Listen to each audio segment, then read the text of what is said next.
This is the SLUGGO, slant and go.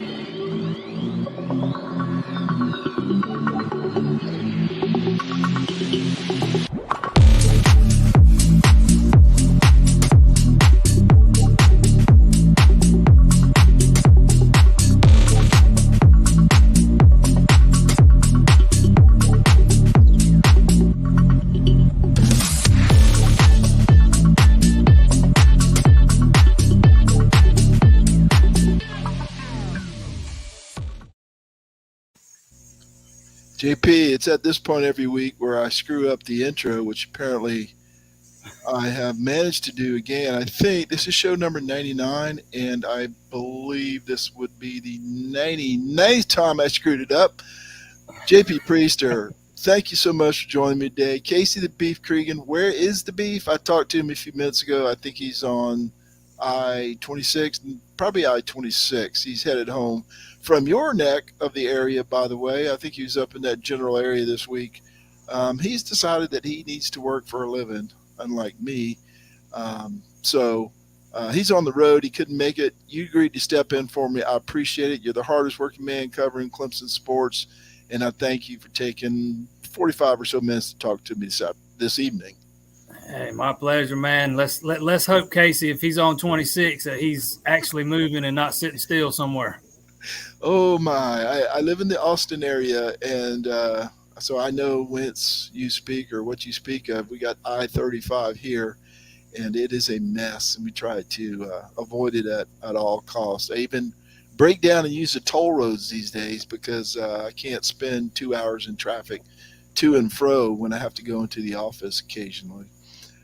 Hey, JP, you told me we were going to do this at 8:15, or you were available at 8:15 your time because you had to listen to Dabo speak today, and I'm kind of curious, as I'm sure our viewers are, what did Dabo say today of interest? There was nothing earth-shattering that came out of camp today. He talked about some, he updated injuries and stuff. Said the team, outside of Trey Williams and obviously Adam Randall, there was nobody was dealing with serious injuries. Did notice Joseph Ngata was out of the yellow jersey today. He didn't mention him by name. Did say that they were your typical bumps and bruises and guys getting, the way they typically do, banged up. Mentioned one guy in particular who had to have a hematoma drained. Didn't say his name, but just typical camp stuff, and talked about the punting a couple of different times. I know the punting from the first day of camp got a lot of coverage because it was bad. I remember watching that drill, and it's short drills. Make no mistake, I can't remember. I'm less than 10 minutes per drill, and you got 4 guys or maybe even 5 guys rotating. So each guy's only getting a few reps or a handful of reps punting the ball. And I'm over here, I'm focused on who's all out there returning punts, And after the first few, I'm like, good Lord, man, ain't none of these balls even making it to the returner. Maybe I need to be watching the punting. But, yeah, it was bad. Dabo even said today, halfway kidding, that it might have been the worst punting he's ever seen. But he said the guy, they punted twice since, and they've responded well. Said BT Potter's been extremely steady. Said Aiden Swanson's been killing it the past couple of times they punted.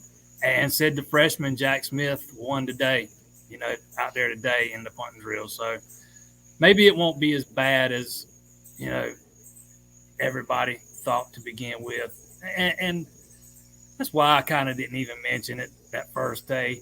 I had to write up this thing on offensive observations, and I didn't even mention it, because I'm just not putting a whole lot of stock into one period on the first day of camp. I want to get into it, and let's see where we are in 2 weeks. No doubt. JP Priester of allclemson.com. We've already had two folks checking on the comments. Steve Dunning says he's watching, and Myron Kell Brown says, hey, guys. Hey, Myron, thanks for checking us out. JP Priester, allclemson.com.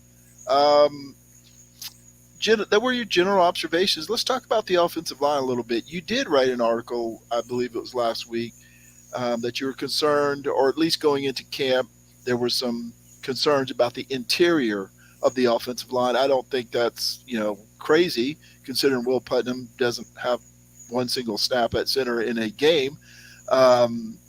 Has that changed any? I know you haven't seen a lot of practice, but what have you seen, if anything, from the interior, and are your feelings any different? My first thoughts on the offensive line were, was the size. There's a noticeable difference in size with those guys. Clemson's going to be bigger up front.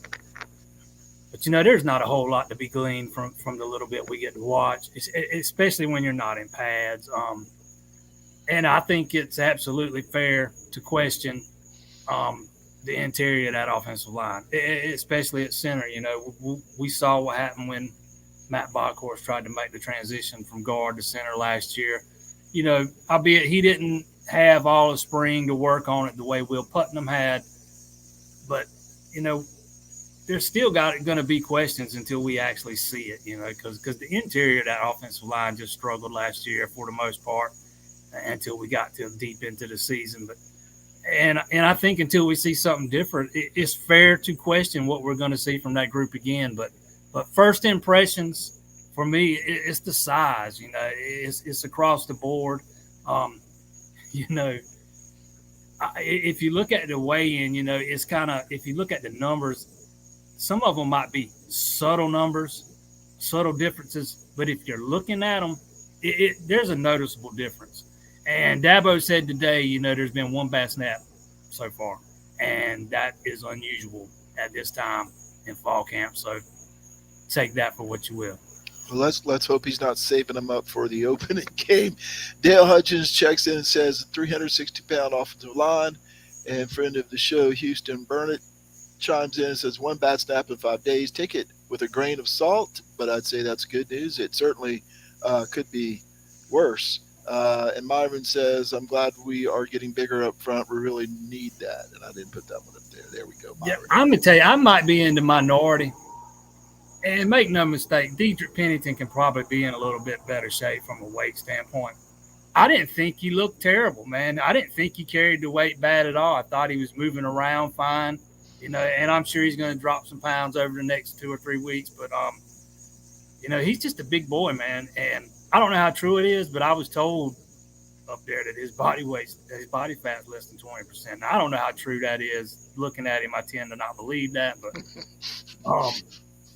I didn't think he was moving around too bad at all things considered. He's also sporting this big, bulky brace on that knee. So, I'm sure that hinders him a little bit. And I was just watching him run sprint. So, you got to take that into account too. So, but I didn't, for what I saw, I didn't think he was moving around too terribly. Well, maybe the 20% is like a range. It's 20 to 29.9 or something like that. And we spoke too soon because that is Casey must have pulled over the side of I-26 and chimed in saying all of our commenters are friends of the show. I couldn't agree more. We've got JP Priester, who's a great friend of the show from allclemson.com. Highly recommend his stuff. It's where I get a lot of my article ideas from things JP puts out, and I try and put my own little spin on it. And Billy Sigma says the best D-line they will face this year is every day in practice. No doubt about that. JP, before we get to defense, I want to talk to you a little bit about the tight end position and the difference between Davis Allen and Jake Brenningstool. I think this is just my opinion, and I want to get your take on it. I think Allen's a fine tight end. He makes big catches when they throw him the ball, but I think Brenningstool has more upside, and I'd like to see more of Brenningstool this year. I read, I think on allclemson.com, that one of his problems last year was consistency. Needed to be more consistent, but just looking at him, it looks like he could be a really big weapon for the Tigers this year from the tight end position. Yeah, that's the guy I'm looking, to take a big jump this year. Obviously he's a true freshman last season. Clemson asks a lot of their tight ends. It's a lot to learn, and it's a lot to take in for a first year guy. So obviously it wasn't surprising to see him struggle a little bit, but I'm expecting him to take a big time jump. And as much as I love Davis Allen, I think Brenningstool, presents a big time matchup problem for opposing defensive coordinators in a way that Allen doesn't. And I think Allen, provides his own unique skill set.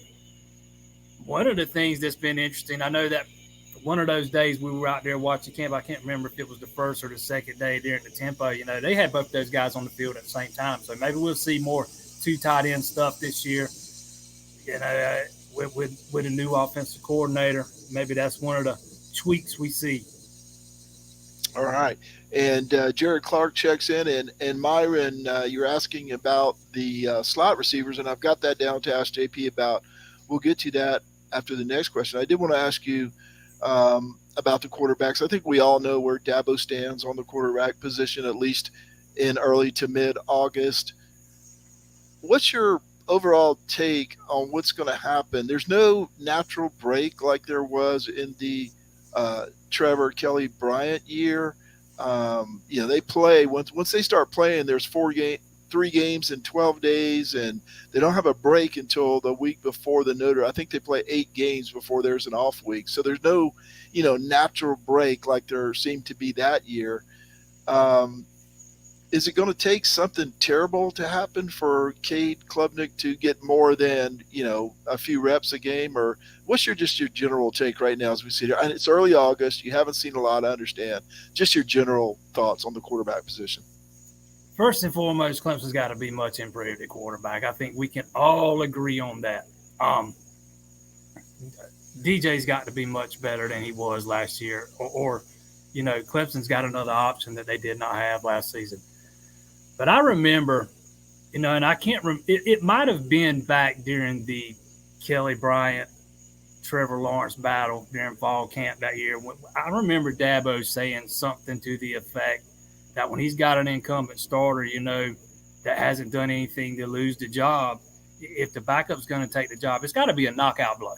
It can't be close. It's got to be a knockout blow.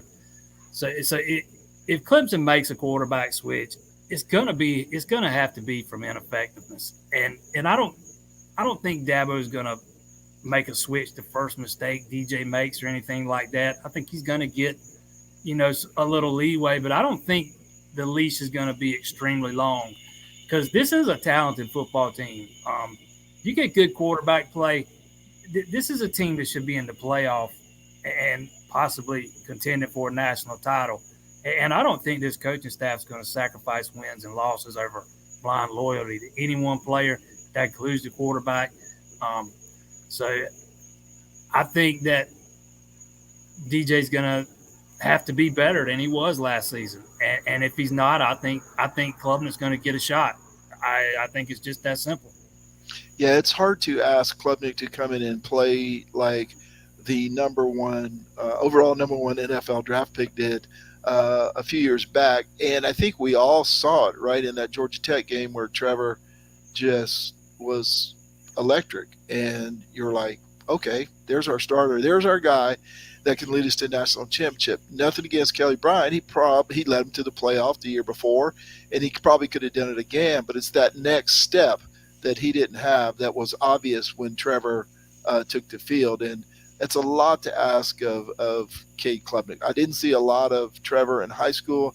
I saw a lot of Cade. He was outstanding. He was electric. He was clutch. But I'm not sure he's Trevor Lawrence, at least at this point. Okay, we had a clip. Go ahead.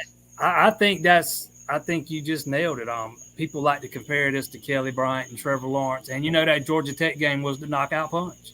Trevor won the job that day.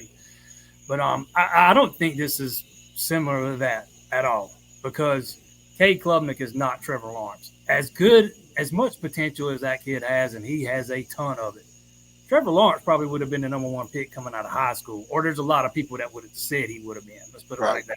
I haven't heard one person say that about Cade Klubnik, So the ideal situation would be for Klubnik to be able to have a year to sit and learn and develop a little more physically because, he still weighs only 197 pounds. Right.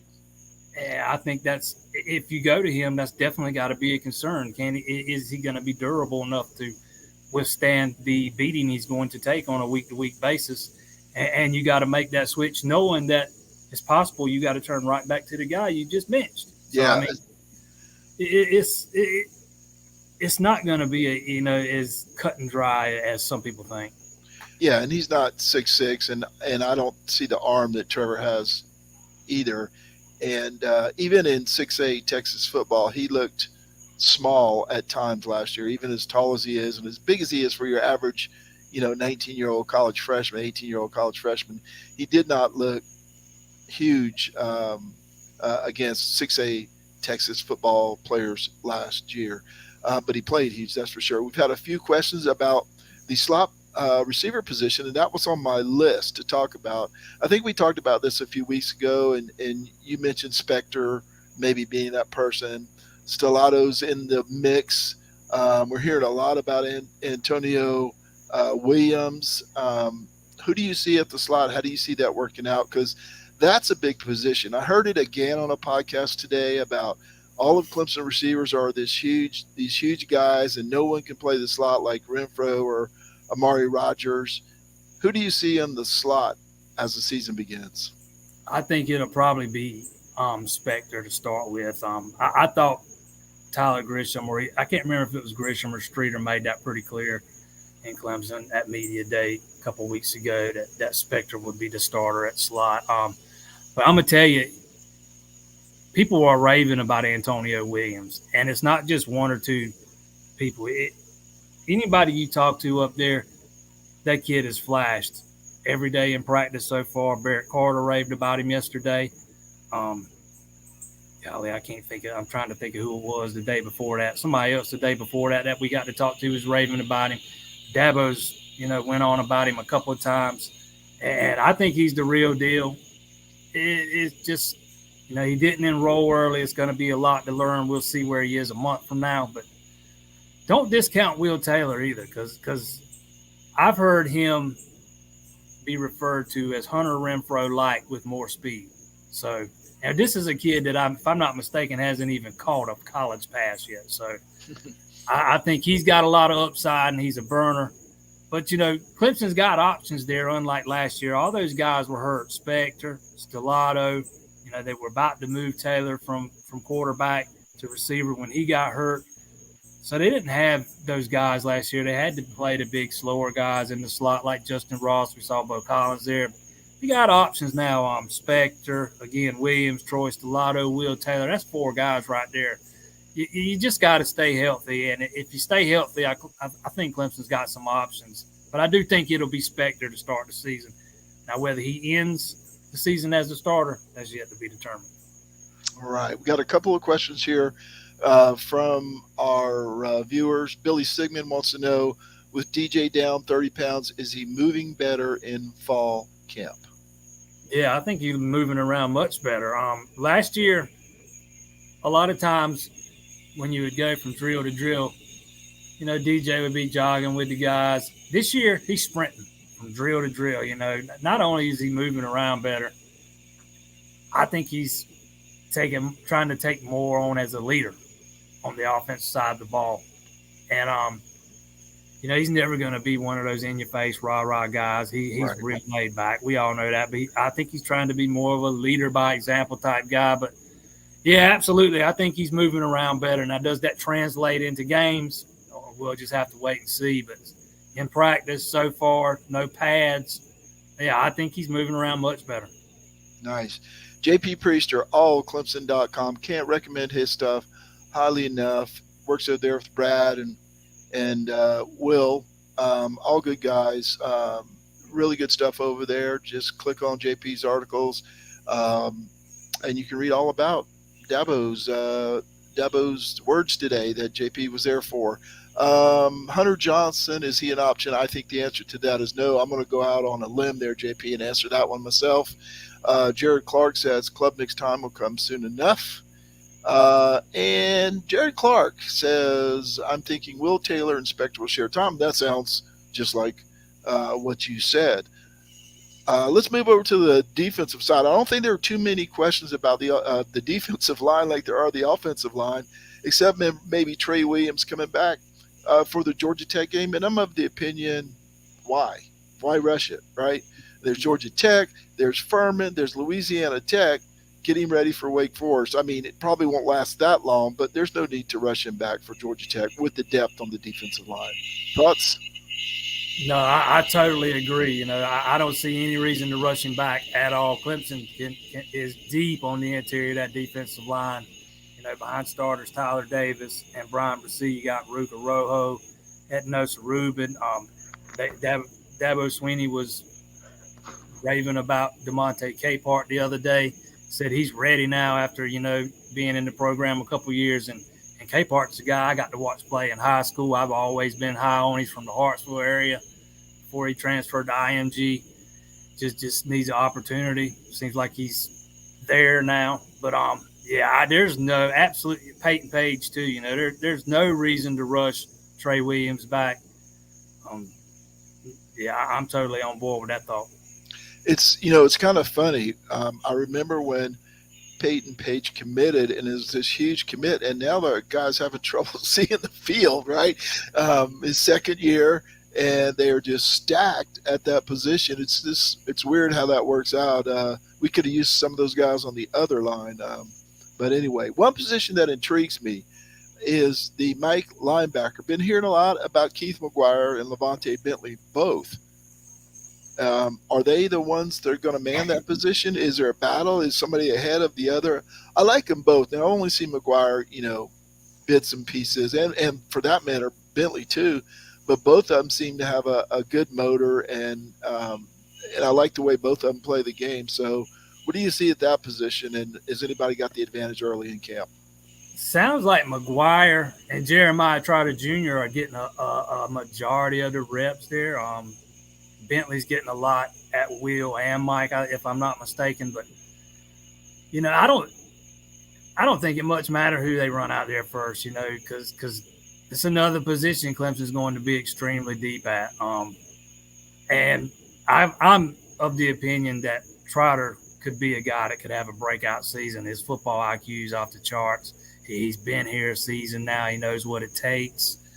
If he gets on the field, it might be hard to keep, you know, take him back off, man, because I think his potential's off the charts. But, you know, that's not to discount guys like McGuire, because he's been around a long time and he's patiently waited his turn.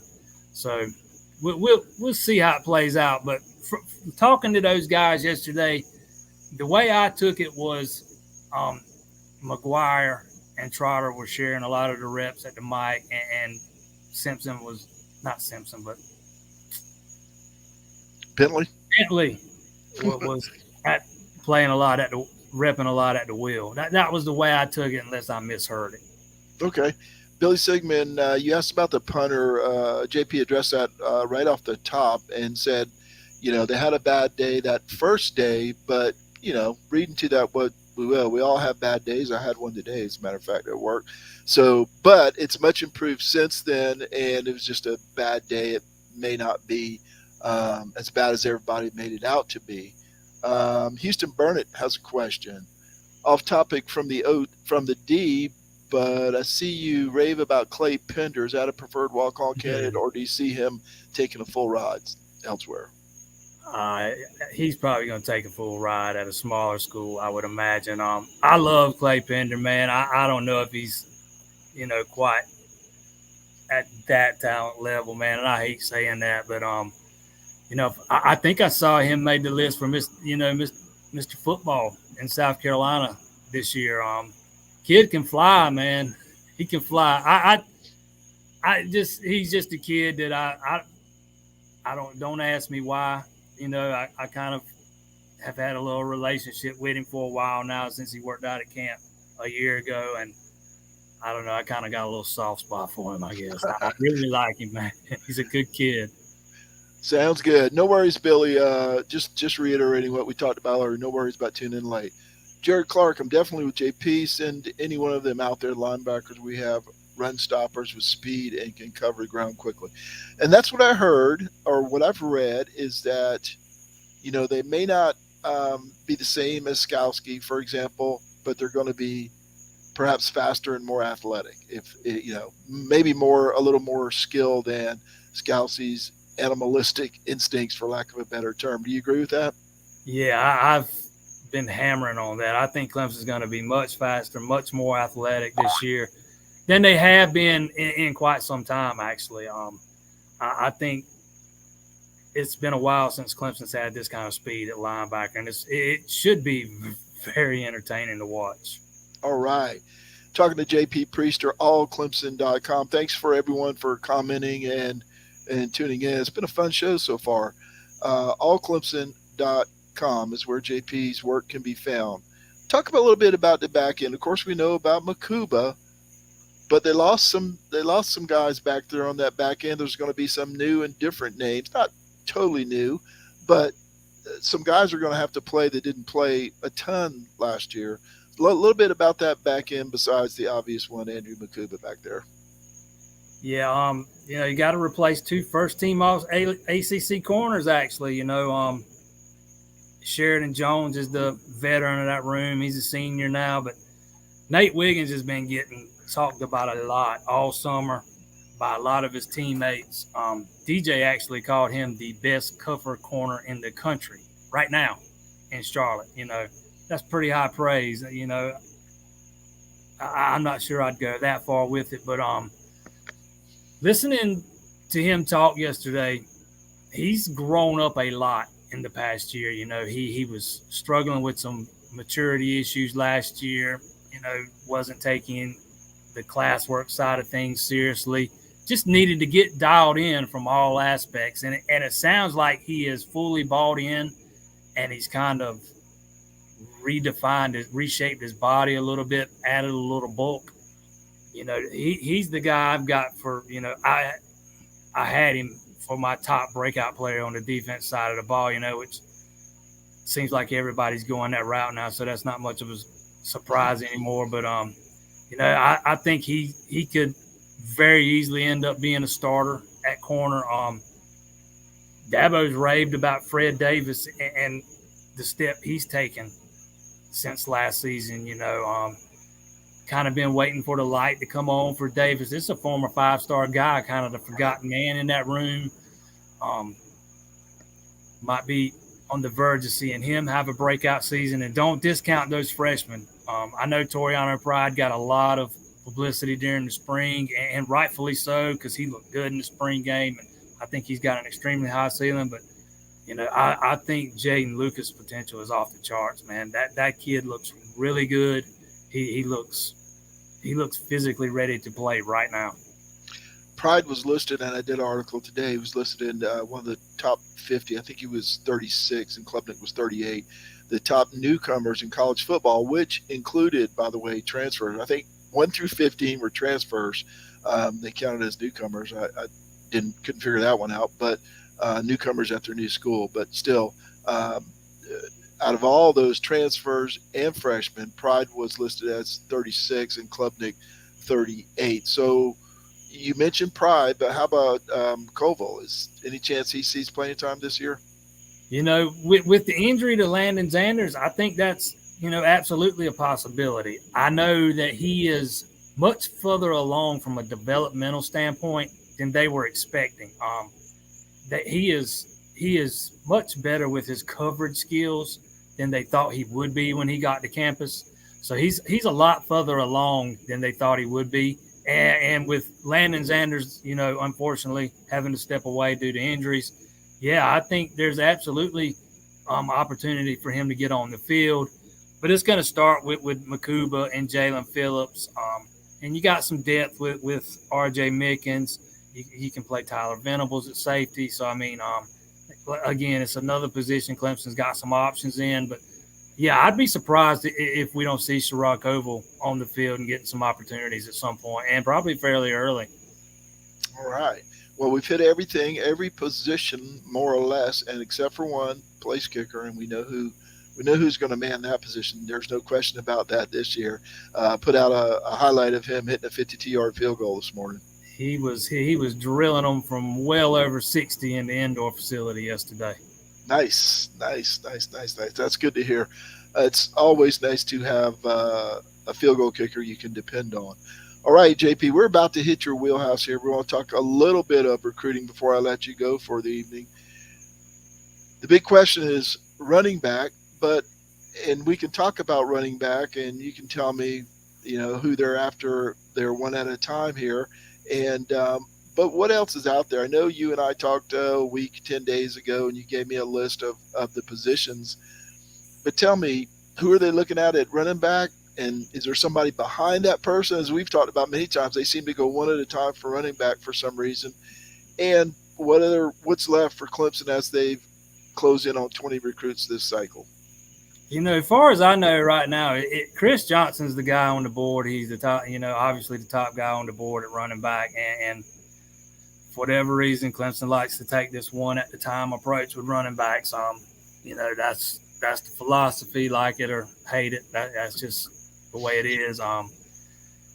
And I think this is a recruitment that's going to run, probably well into the fall. We'll see if Clemson can get him on campus for an official visit sometime in September, maybe early October. If they can't, then I would expect them to move on. Who they move on to, I know they've had some contact with Parker Jenkins, but, as far as who would they really go after hard next, I couldn't even venture a guess as we sit here today. It's really hard to say, but as far as the other positions, obviously still need one more wide receiver. Still waiting on Ronan Hannafin. It's kind of come down to Clemson, Notre Dame. I wouldn't totally rule out Boston College. They've kind of been involved. But I really like where Clemson is positioned now. The longer this thing's played out, the more I like Clemson's chances. I've made no bones about that. And he's been on target for a preseason decision, and I looked at his high school schedule yesterday, and we're about a month away, so that one should be winding down. And I fully expect, as we sit here today, Hannafin's probably going to be the second and final wide receiver take. I think Clemson's done at offensive line, barring something unforeseen. I think they're done at defensive back, done at linebacker, done at quarterback. Still need another defensive end. I think the guy right now is David Hobbs. I know he doesn't have an offer yet. I wouldn't read a whole lot into that. I fully expect he'll have one at some point, but it's just a matter of when it comes. Sometimes Clemson likes to wait and do those things face to face, so they might be waiting until he gets on campus to do it that way. But fully expect he's going to be the guy. But his recruitment's kind of blown up after he went and worked out at some camps over the summer. A lot of the big boys are in on him now, so it might be a hard battle to win. Yeah, and you were talking about Ronan Hannafin and Boston College and Notre Dame. They're kind of interchangeable, right? It's one or the other. I mean, they're not really interchangeable, but you know what I mean. A lot of kids that like Boston College like Notre Dame also is what I'm getting at. Yeah, and Boston College is right not far from where he lives up here in Massachusetts. So that's why I say I wouldn't totally discount them. But I still really – I know that when he came for that big official visit weekend, and stayed the whole weekend and really got a feel for the family-like feel inside the program and how Clemson does things and the transparency and the culture inside the program, I think it really resonated with him. And up until then, I think a lot of people probably would have had him a lock to Notre Dame. And some had him a lock to Notre Dame even after that. I thought he was a pretty strong Notre Dame lean for several weeks after that, But as usual, things change pretty quickly in recruiting, man. You just never know. Things can turn on a dime. Well, if I remember correctly, there were 3 crystal balls, or it might still be, to Notre Dame. But they were, I think, at least 2 of them were older. So just hadn't been updated. We had a question from Lamont about redshirting Maffa. I don't see that happening. 3 running backs. You're gonna need at least 3, right? Oh yeah, there's zero chance Maffa redshirts, man. Not a chance. Okay. I mean, it's a possibility. I would be surprised if Keith Adams Jr. redshirts. Oh, okay. It's a little bit of a surprise for me. And Casey's favorite player, Watson Young, transferred back to Daniel from IMG. Is he on the recruiting radar at all for 2025? I would venture to say I'm pretty sure he probably is. 2025, Casey. What is he, like 12 right now? Casey. That's my typical co-host. JP stepped in for me tonight. We appreciate it. JP Priester, I don't allclemson.com. I don't do a whole lot of tracking for 2025 guys yet. Maybe during the month of June, I talk to some of those kids after they go camp at Clemson and stuff. But outside of that, yeah, that's a lot. It's enough right now for 23 and 24. I'll get on 25 a little later. Casey has been scouting the flag football teams in the Hilton Head metropolitan area. I remember he asked me about Young not too long ago already, because about the connection to IMG and the way the decommitments and stuff, all those kids from IMG last year. Yeah. And then Clemson's relationship with IMG isn't all that great these days. That's what I'm hearing. Okay, JP, one final question, very simple one. This is my whipping boy. The ACC has turned into my whipping boy. The way they're handling things or not handling things, they're sitting back and waiting. Other conferences are being proactive, at least from the outside looking in, right? They may have a grand plan, and I wrote this the other day. The ACC may have this grand plan that I'm just not aware of, and it's all going to work out. It's all going to be fine. But I see the Pac or the Big Ten taking teams, USC and UCLA from the Pac-12. It's hard to keep them straight these days. The Big Ten taking teams from the Pac-12, and the ACC signing agreements with consultants. I mean, to try and increase their revenue. It just seems like they're not doing a lot. So my question to you, and I was joking about it being an easy one, is long term, what do you see for the ACC? Do they exist in 5 or 10 years? I'm not sure they do. I'm not sure what all they can do outside of hoping and praying they somehow get Notre Dame to join.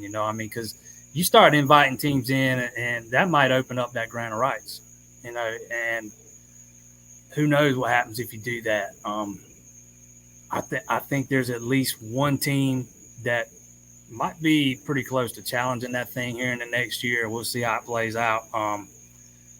I don't think Clemson's going to be the one to challenge it, but I think there's at least one team in the ACC who's probably going to challenge it. But if you start inviting teams in, especially if you start talking about teams like that really don't make that much of a difference from a revenue standpoint. Connecticut. Yeah, I mean, you start inviting teams in. If I'm not mistaken, that triggers that opens up that grant of rights to be revisited, and I'm pretty sure that's probably something the ACC administrators do not want to do, because I think there are about 4 teams that would be ready to bolt pretty quick if they had that easy of an out. But no, I think the ACC is in trouble long term. I don't see any viable way out. I think they rolled the dice on Notre Dame, and as I've said in the past, came up snake eyes. It just did not work out. And I don't see anything they could really do. I mean, it's just gloom. I agree, and I give them a hard time for doing nothing, but that's looking at like the SEC getting Texas and Oklahoma. Now that there at one time, a long time ago, it was rumored Texas was interested in the ACC. Yeah. Of course, they were interested in the Pac-12 and everything else too. Let me tell you, from living here, Texas is interested in Texas, and I really think they're going to be shocked when they get to the SEC, because they're used to having their way in the Big 12. They basically own that conference, and it's not going to work that way when they go to the SEC. So it's going to be interesting to see how that all plays out. Now, they may be happy and fine with the money they're getting, but that's the other question. I know the ESPN has got the SEC, but they've also got the Longhorn Network. So I don't understand how that can work out. But the ACC can't get out of their deal. I know it's contractual stuff. It's just a bad deal is what I'm going for the ACC. I mean, it sounds great when you talk about, granted rights and we're all together to 2036 until the situation becomes untenable and you're getting smoked. It's okay if you get you're out revenued. Is that even a phrase? Out revenued by $1 million or $2 million. But when you're talking double and maybe triple the revenue, you can't survive that way long term. Yeah, I think the Longhorn Network would be a thing of the past once they make the move. But yeah, I mean, it's easy to say now, but the deal was structured for way too long to 2036. That was way too long. No other Power 5 conferences have signed television deals for that kind of length of time. But I think that's what it took to get the ACC network rolling, and I think that's how badly they wanted it. So did not play their cards well. The other thing I pointed out is that these other conferences, not the SEC, but the Big Ten and the Pac-12, they're hiring guys that are media savvy, and the ACC is hiring a conference commissioner like you would in the 60s or 70s, right? That's my take. Yeah. It's just weird. The guy from the Pac-12 is like a media, sports media mogul, and ACC is hiring a 62-year-old guy that's been an athletic director for 100 years. So John Swafford 2.0. Yeah, exactly. JP Priester, allclemson.com. JP, I'm going to let you get out of here and have at least 10 minutes of break before you have to do laundry tonight. Not cutting the grass tonight, folks. He's doing laundry. Before we do that, obviously thanks to JP Priester, allclemson.com. Read his stuff there. I do it every morning, noon, and night. I want to thank Nelson Woolhype for his work on the college football Facebook group. John Chansey for his help on rubbingtherock.com. Of course, my co-host, Casey the Beef Cregan, who this show was titled after, even though he wasn't on it. You must be a special guy, Casey. Uncle John McGee, that's also for Casey the Beef Cregan. Check out rubbingtherock.com. JP, thank you for your time tonight. I appreciate it, man. On short notice, you're always there for us. Appreciate you sitting in for the beef tonight. Have a great evening. My pleasure, man. It's always a blast. I think we're done. Against